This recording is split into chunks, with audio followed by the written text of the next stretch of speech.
Hey, welcome to the Sunday preview for this 28th of December, the Feast of the Holy Family of Jesus, Mary, and Joseph. And we have this reading from the Gospel of Matthew. When the Magi had departed, behold, the angel of the Lord appeared to Joseph in a dream and said, "Rise, take the child and his mother and flee to Egypt, and stay there until I tell you. Herod is going to search for the child to destroy him." And Joseph rose and took the child and his mother by night and departed for Egypt. He stayed there until the death of Herod, that what the Lord had said through the prophet might be fulfilled. "Out of Egypt I called my son."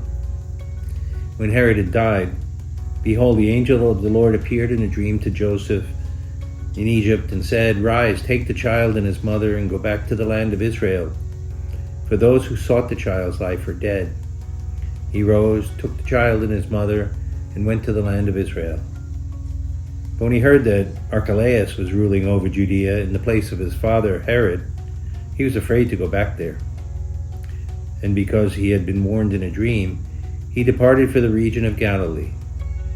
He went and dwelt in the town called Nazareth, so that what had been spoken through the prophets might be fulfilled.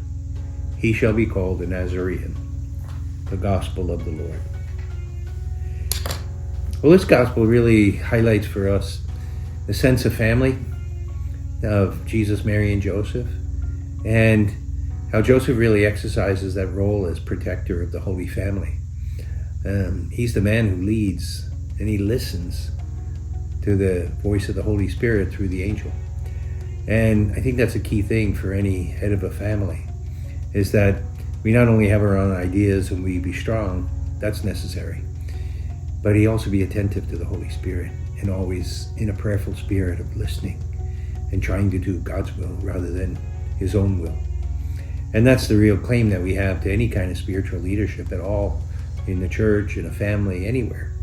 Is that we're first listening to God and trying to do his will rather than our own. Because our own will is influenced so much by our own feelings and our passions and our prejudices. But when we're attentive to God's will, we'll always do the right thing. And that's what Joseph does. First they have to flee to Egypt, and then they live in exile and in poverty for who knows how many years. The gospel doesn't exactly say. And then they come back. But Joseph is prudent, and he goes back to Galilee instead of Judea, and to keep the child Jesus safe.